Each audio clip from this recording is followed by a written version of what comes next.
bienvenidos a Por Cuerda Separada. Yo soy Ruth Sánchez. Y yo soy Rodolfo Villalobos. Y vamos a continuar con la serie de derechos humanos en donde estamos platicando artículo por artículo de nuestra Constitución que contienen precisamente derechos humanos. En esta ocasión nos toca comentar esa miscelánea constitucional que comprende el artículo 4 de nuestra Carta Magna. Aclaraste el punto importante. ¿Ya lo resumí? Es una miscelánea, sí, es que es una miscelánea constitucional porque contiene muchísimas cosas. El artículo 4 tiene como, en su contenido original, contiene un derecho de igualdad básico entre el hombre y la mujer, y luego se genera lo que sustentaría como el derecho de familia, pero hay que tener mucho cuidado porque el segundo párrafo del artículo 4 no establece como todo derecho de familia, sino un derecho de la procreación, es decir, el derecho que tiene todo ser humano de decidir el número de hijos y el espaciamiento entre ellos. Entonces, ese es su contenido original. ¿Había necesidad de poner que el hombre y la mujer son iguales ante la ley cuando desde el artículo primero ya nos están diciendo que todos somos iguales ante la ley? No hay necesidad. Lo que pasa es que cuando nos vamos al desarrollo histórico, el artículo primero no contemplaba un derecho de igualdad. El artículo primero decía, todas las personas tendrán, las personas disfrutarán de los derechos que esta Constitución reconoce. Pero ya de entrada está diciendo todas sí, personas. Pero era necesario establecer este derecho de igualdad formal derivado de los diversos movimientos que fueron pues consagrando o estableciendo de manera clara esta igualdad formal ante la ley, porque sabemos que durante muchísimos años, todo el principio del siglo XX, primera mitad del siglo XX, y me atrevería a decir en las primeras 2/3 partes del siglo XX, no existía una igualdad ante la ley. Efectivamente había figuras que establecían ni siquiera matices por un lado, por otro lado desigualdades reales, ¿no? Como en nuestro país el derecho al voto de la mujer es relativamente nuevo, y esto evidentemente era una violación a cualquier derecho de igualdad formal ante la ley. Por eso es que estableció, para dejarlo bien claro, que son iguales ante la ley y que era imposible establecer una normatividad que contemplara algo diferente, de figuras distintas. Lo curioso, ¿se podría quitar? No lo puedes quitar porque eso ya resulta redundante conforme al artículo primero, pero desde un punto de vista de práctica política, no jurídica, porque jurídicamente puedes decir, sí, es que ya al momento de que el artículo primero establece un derecho de igualdad amplísimo y no discriminación, entonces no es necesario redundar en la igualdad formal. El problema es que si lo quitas, aquí no es una cuestión de práctica jurídica, es una cuestión de práctica política. Imagínate cuál va a ser la respuesta de los movimientos de carácter feminista, de los movimientos de justicia social, que digan, es que entonces ya son iguales. No, es que están en el primero. No, pero ¿por qué lo quitas? Entonces, es una cuestión más de práctica política. En cuestión de técnica jurídica es innecesario. O sea, realmente es completamente innecesario. Es completamente innecesario. Y luego, a partir del tercer párrafo del artículo 4, porque decía segundo, este derecho a la procreación no es el derecho propiamente dicho a la familia, porque la familia como institución es un núcleo, la procreación es el derecho que yo tengo a tener hijos, viene una serie de derechos de carácter progresivos que no tiene sentido de ser concretos, sino que son máximas o son posturas de lo que el Estado, deseos, así es lo que desde el contexto jurídico se le conoce como una norma programática, lo que el Estado quiere lograr o quiere llegar a ser o va a tener. Objetivos del Estado. Pero sí, pero no son figuras que propiamente dicha sean derechos concretos. ¿Por qué? Porque son derechos, dentro de la teoría de derechos, sobre todo los fundamentales, son derechos de carácter difuso. Es decir, son para todos y no se especifican los límites de quién puede participar, en qué circunstancias, los requisitos y cuál es el alcance del derecho en sí mismo. Entonces, tienen esta característica. Casi todos ellos, los contemplados en el artículo 4, son de los derechos llamados económicos, sociales y culturales, que lo que buscan, bajo las ideas de los derechos humanos de la tercera generación, lo que buscan es un bienestar social. Es decir, ya no son dirigidos a una libertad individual, sino son dirigidos al individuo como parte de una comunidad, y que dentro de esa comunidad a la que es parte pueda tener acceso a ciertas ventajas o esas características que permitan a él vivir en dignidad, pero dentro de la comunidad, entendiendo que hay necesidades sociales y que el Estado debe de buscar esta satisfacción de esas necesidades. Y así contiene una cantidad considerable de derechos. Es bien interesante, es muy interesante porque es muy amplio y es muy complicado entonces analizar todos y cada uno de ellos. Pero de estos derechos, sobre todo a partir del segundo párrafo que está hecho de aplicación, van surgiendo interpretaciones que van creando o van desprendiendo algunos otros derechos. Por ejemplo, el artículo cuarto, segundo párrafo del artículo cuarto, cuando habla de este derecho a la procreación, dice que todos tenemos derecho a decidir el número de hijos y el espaciamiento entre ellos. Este párrafo, que no lo estoy repitiendo literal, y lo hago a propósito, se sustenta lo que los proelección o proabortistas señalan es la justificación jurídica del derecho al aborto. El derecho al aborto, el número de hijos, el cuándo y cuándo lo quiero. El problema es que es una lectura incorrecta del artículo cuarto, segundo párrafo, porque en la parte que omití es todos tenemos derecho a decidir libre, informada y responsablemente el número de hijos y su espaciamiento. ¿Esto qué quiere decir? Que sí yo puedo decir sí que el Estado te da cuándo voy a tener a los hijos, pero esa decisión tiene que ser informada y responsable.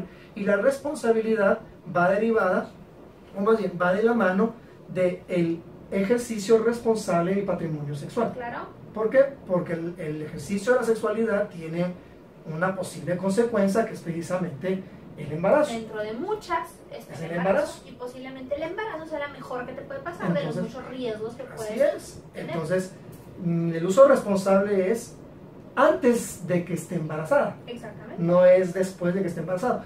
Porque esta interpretación de que me permite entonces decidir cuántos hijos y cuándo los quiero, si justificamos el aborto en ese sentido, entonces estaríamos obligados a justificar que el hombre diga, a mí no me haga responsable de ese niño. ¿Por qué? Porque yo no lo quiero. O estaríamos obligados a aceptar que el hombre puede decir a la mujer, abórtalo. Claro. Lo que la mujer no quiere. Porque vienen en los dos, y si ¿Por a los dos los vas a responsabilizar al momento de que nace el niño, en todos los A sentidos, los dos entonces tengo que- los dos tienen derecho Así a es. elegir sobre su desarrollo y los hijos Así que quieres es, tener entonces- y el esparcimiento que quieres que tengas. Sí. Y bajo ese concepto también, entonces sabes que tengo 3 seguidos, ya no soporto, entonces mátame el del medio para que estén un poquito No, o sea, separados. a lo mejor no lo mates porque ahora bajo las absurdas, como ya nació, sí está vivo, pero sabes que te lo desconozco, yo no lo quiero. Sí, O sea, porque no puedo, no o lo voy a sea, matar. yo tengo libertad No de lo voy a matar, elegir pero yo no lo quiero. y yo estoy eligiendo. ¿Sí? Entonces yo Es mi elijo derecho. responsablemente en mis ideas que yo Ya no no lo quiero puedo ser. mantener. Entonces ya no va a ser me responsable. conviene, entonces para no perjudicar a los otros, Pues, mejor salvo estos Por dos eso nada más. es que esa interpretación del artículo cuarto es muy peligrosa, Absurdo. porque es muy cómoda para la bandera proabortista decir, es que es su derecho a decidir, porque ella decide libremente cuántos hijos quiere y cuándo los quiere, y el hombre. Porque entonces estoy discriminando al hombre, que conforme el primer párrafo del artículo somos iguales ante la ley con la mujer. Entonces hay que tener mucho cuidado de las interpretaciones No puedes parciales agarrar, del artículo. no puedes agarrar más el pedacito que te está conveniendo, Claro. entre comillas. O sea, Claro. tienes que agarrar completo y tienes que visualizar que es un todo. Así es. Y luego vienen, después de comentar el segundo párrafo, vienen una serie de derechos, insisto, de carácter progresivos, porque la idea es que se vayan ampliando conforme a las capacidades del Estado para cubrir necesidades básicas del individuo como ente social, y encontramos algunos que son evidentemente aspiraciones. Por ejemplo, dice un párrafo, y aquí sí ya voy a perder el orden porque no lo sé en orden, dice un párrafo que todos tenemos derecho al acceso a una alimentación suficiente y nutritiva. Claro. Entonces, suena muy padre, pero está lleno de indefinidos. Sí, pues quién te la va a Suficiente. dar, cómo cómo la vas a adquirir, ¿Quién o te la sea, da? de los ¿Qué es precios, cómo lo voy a suficiente? poder adquirir Que es realmente. nutritivo, porque suficiente a lo mejor para nosotros, no suficiente para alguien más. No, lo que es O suficiente para ti contrario, no es suficiente para Entonces, mí. Ajá. sí, aquí es suficiente nutritiva. Entonces, suena muy bien, pero está lleno de indefinidos. Igual sucede con el derecho a la vivienda digna, Ese es otro. porque dice que todos tenemos derecho a una vivienda digna. Ok, ¿bajo qué condiciones? ¿Quién me la va a dar? ¿Cómo la puedo Se reclamar? supone que de esto existen parámetros internacionales que te definen cómo debe ser la vivienda digna. Así Pero si es. tú te pones a ver, cumplir esos parámetros internacionales Es muy es complicado. prácticamente imposible Pero, para una y nación fíjate, como nada México. más, nada más es la idea de qué características tiene que tener la vivienda. Ahí está la observación número 4 al artículo, no, o sea, son número 4 al artículo 11 del Pacto Internacional de Derechos Económicos, Sociales y Culturales. Es una observación del Comité de Derechos Humanos de la ONU, que establece los parámetros de que es una vivienda digna. Pero no nada más es definir que es una vivienda digna, que concuerdo, o sea, no se cumple, ¿sí? Nada más el espacio. Sí, o sea, te hablan de espacio, te habla de número de habitantes, el espacio según el número de habitantes, te habla de las características que debe de tener la vivienda propiamente. Los servicios, el acceso a realidades, a las centros de salud, de centros de... Entonces, no se cumple. Pero además de las características, dice, todos tenemos derecho a. Y si yo no tengo casa, ¿cómo y a quién se la reclamo? O sea, y el Estado está obligado a darme una casa gratuitamente. Entonces, de nuevo, o sea, son artículos que tienen cuestiones indefinidas.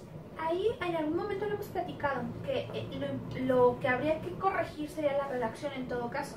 Todos tenemos derecho al acceso a una vivienda digna, o al acceso a la salud, o al acceso a la educación.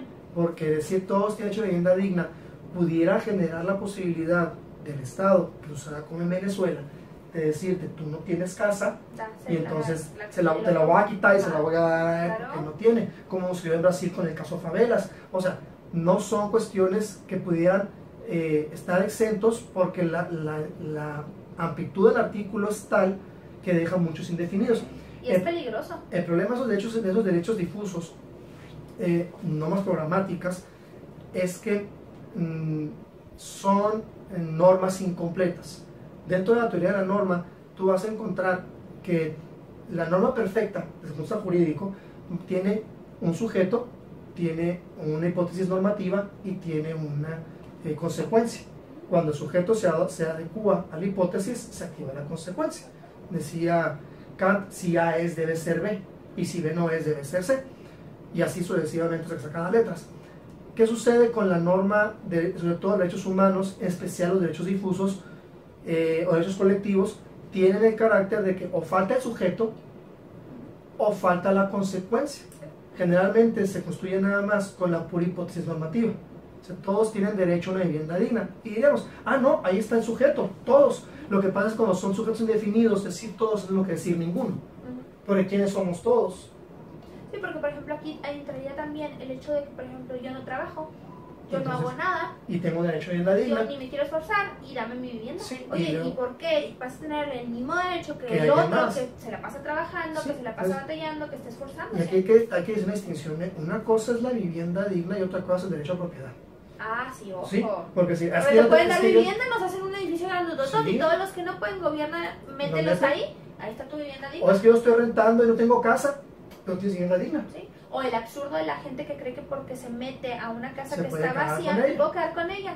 No, es que yo no tengo casa. No y es que la persona que yo sé que es dueño de esa casa tiene muchas, ¿sí? Y esa ni siquiera está pendiente de ella. Sí, pero no es de ustedes, de él. Entonces hay que distinguir entre el derecho de vivienda y el derecho a la propiedad. El derecho de vivienda es tener un lugar donde vivir. La propiedad por ejemplo, ahí están hablando que el Estado cumple de alguna manera con los albergues, que se les permite a la gente pasar la noche, vivir ahí, porque no tienen dónde vivir. Sí. Ahí está cubierto el derecho a la vivienda. Ahí nada más hará que es digna, ¿no? Pero sí, igual la que pagas no necesariamente tiene que ser digna. No, de acuerdo, porque luego son unos cuchitriles en los que viven, ¿no? Terrible. Y luego te encuentras otro derecho más, en el contexto de este artículo 4, es el derecho al acceso al agua potable. Sí. Ese es un derecho muy complicado, porque si bien siendo todos tenemos derecho a este acceso al agua potable suficiente para el desarrollo y necesidades sociales, necesidades individuales como sociales, es muy complicado porque hay zonas desérticas, hay zonas en las cuales llevar agua potable es muy costoso y complicado para el Estado. Ni agua hay. Y entonces el Estado tiene que intervenir, por supuesto, tiene que encontrar la manera de llevar a todo el mundo agua potable, pero eso es complicado no tanto por la labor del Estado, sino por la existencia de agua. La propia naturaleza, ¿no? Aquí en Chihuahua, las propias barreras. Exacto, aquí en Chihuahua, ¿no? Aquí en Chihuahua tenemos el detalle, vivimos en una zona desértica y el agua está dosificada en la ciudad. No te la puedes tomar de así. No todos los días, no hay agua todo el día. Aparte. Podríamos decir, oye, es que nos están violentando el artículo 4. Sí, estoy de acuerdo que podemos discutir sobre el artículo 4, nada más que vamos a la práctica. Si hubiera agua todo el día en todas las colonias, nos la acabamos en un ratito. No, yo no ¿Por tendría qué? más agua. Porque es muy complicado. Hay que hacer dosificación para mantener los niveles de presión de la tubería, para permitir que lleguen a Y todos para lados. precisamente respetarle el derecho a todos. todos de tener agua. Entonces, aquí hay que entender esto.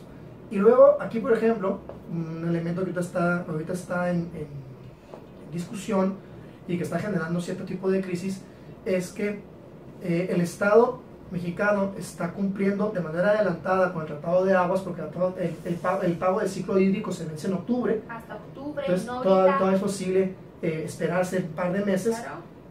para garantizar el ciclo agrícola, pero el Estado mexicano, por la razón que usted ni manden, está entregando agua y según las notas, que hay que ver realmente qué hacer con agua, porque uno lee las periodísticas, está entregando agua sin que esté contabilizando para el pago del ciclo, porque no saben cuánto está realmente abriendo las compuertas. El problema es que esto pudiera ser una violación al artículo 4 en el párrafo del acceso a agua, porque es para fines habitacionales, personales y también para fines productivos. Sustentables.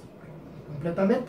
Entonces, quizá pudiera ser combatido por ahí, y además de que tiene otros, hay creo yo otras vías en las que se pudiera tratar de combatir no la entrega del agua, sino el tratado en sí mismo, pero bueno, la falta de imaginación a nuestros legisladores, y también a lo mejor les falta voluntad Nuestros política. abogados, porque luego tienes abogados defendiendo esta No, situación les falta porque también. hablan de que es Y al legalmente Estado. aceptable, ¿no? Pues, Sí, no, pues, o sea, tú no qué- puedes qué- dejar un qué- estado qué sin bueno. agua por eso. Sí, o sea, No, qué o bueno sea, es que absurdo. entres en un estado legalista, ojalá fuera en todo Así, fuera legalista, ¿no? así paguen sus impuestos, ¿verdad? Como se Así, ponen con el agua. en todo fueran legalistas, ¿no? Ahora sí que haga su voluntad en los bienes de mi compadre. Ujú.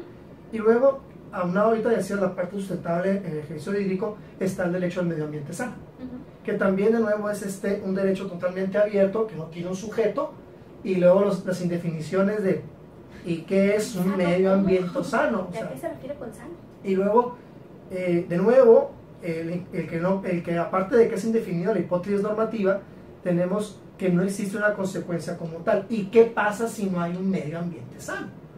¿Sí? O sea, Porque, por ejemplo, aquí en Chihuahua, se supone que ya la propia naturaleza nos da ciertos elementos que perjudican ujú, la vida del ser humano. ujú, Entonces sí, tú vas a sí, decir, sí, oye, pero yo tengo derecho a un medio ambiente sano. ¿Cómo te explico que la tierra de Chihuahua sí. está contaminada? Es como te digo que hay uranio en la Sierra de Nombre de Dios, ¿Cómo te que hay el Que sea suelo arsénico, arsénico en los mantos acuíferos, y luego en algunos lugares hay mantos de gas neón que salen nada más de la tierra, pues se mentir en las casas.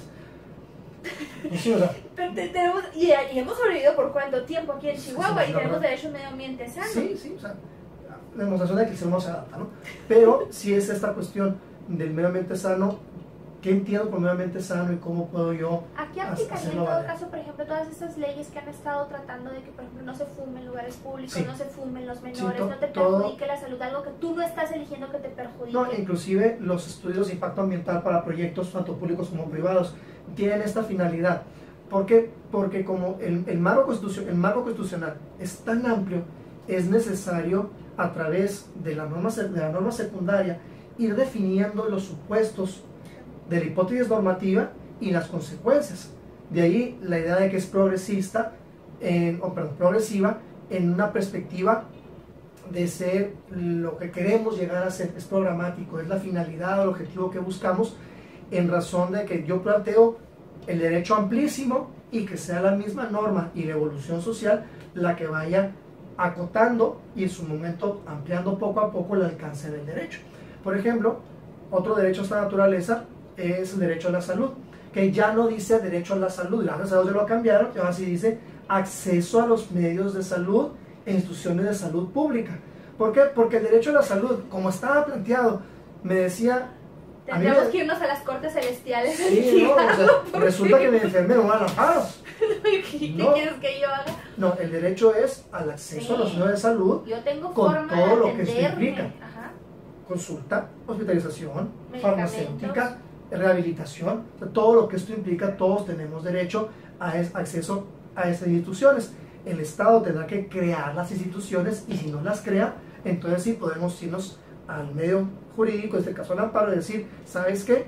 Juez, yo no tengo acceso a esta salud porque yo como trabajador no afiliado a un sistema de seguridad social no tengo nada y el Estado no tiene una institución para que me dé acceso. Entonces tienes que permitirme que yo me atienda en los centros públicos sin costo o con un costo de recuperación, o bien que el Estado subrogue el pago que tenga que hacérsele a un centro médico privado. Que ha crecido mucho México en esas materias desde el presidente Fox.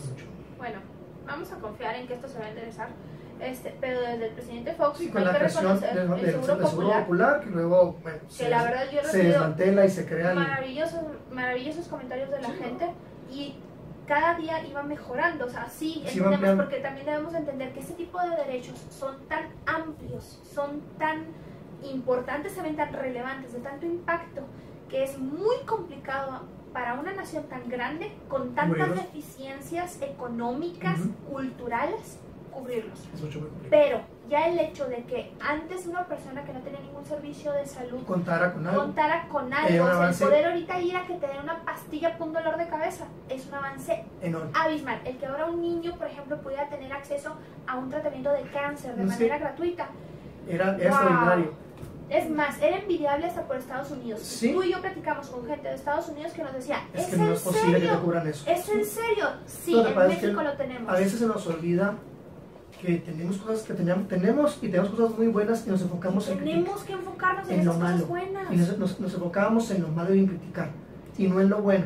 Y luego hay ahorita posturas bastante absurdas de, es que existía esto, pero robaban mucho dinero, pero estaba el sistema. Y el error de cortar, en lugar de decir, a ver, ok, vamos a perfeccionarlo, vamos a limpiarla, pero no voy a quitar la mesa. Sí, no vamos a destruirlo, porque se robaban las cosas.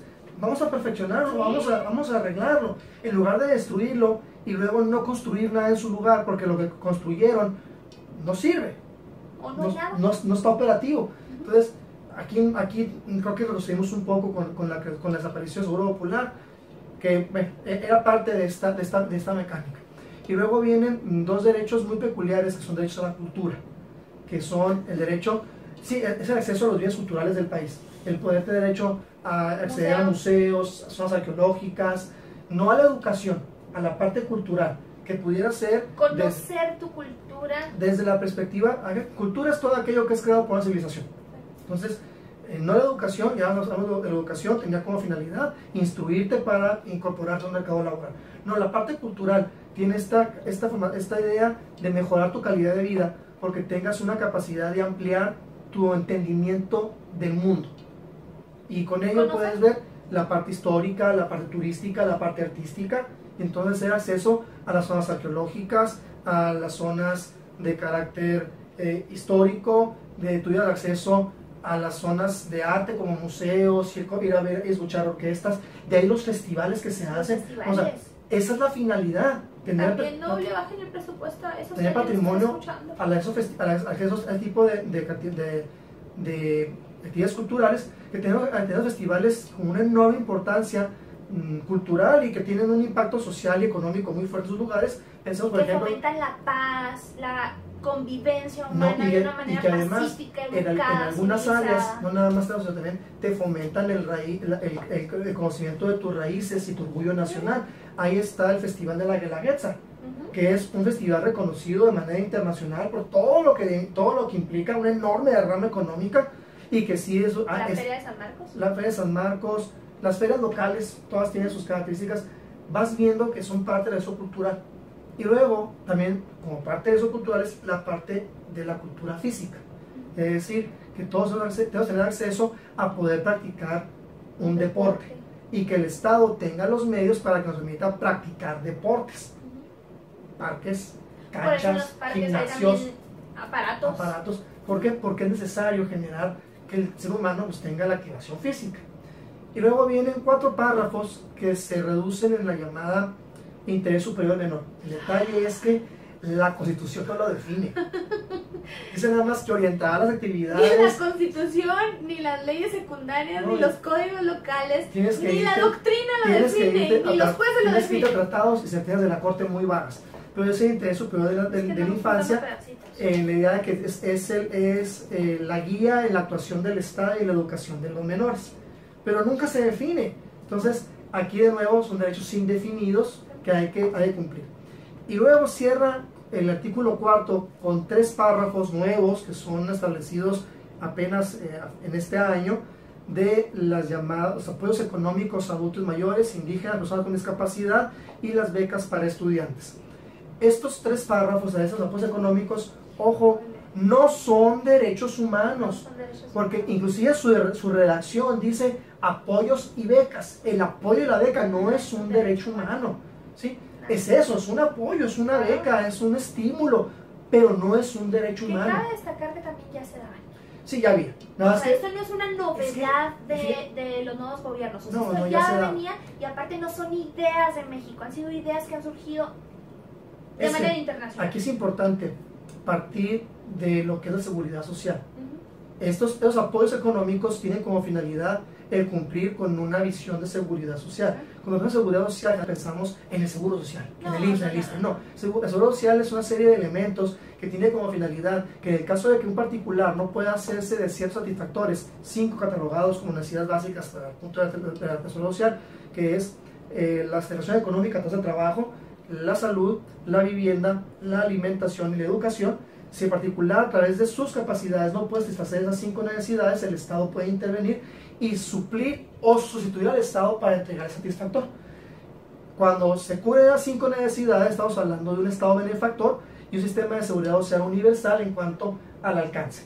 Entonces, ¿qué pasa? El Estado mexicano en 1996 firma el protocolo adicional en materia de derechos económicos, sociales y culturales de la Convención Americana de Derechos Humanos, ahí se llama, conocido como el Protocolo de San Salvador, que contempla, entre otras cosas, el derecho a la seguridad social universal. Entonces, a partir de Zedillo, Fox, Calderón, Peña y ahora Andrés Manuel López Obrador, se van generando figuras para tratar de alcanzar ese postulado del Protocolo de San Salvador. Entonces, no son novedad. Sin embargo, se contemplaron ahora a nivel constitucional porque se piensa que tienen una mayor fuerza. Como no son derecho humano, lo puedo quitar en cualquier momento.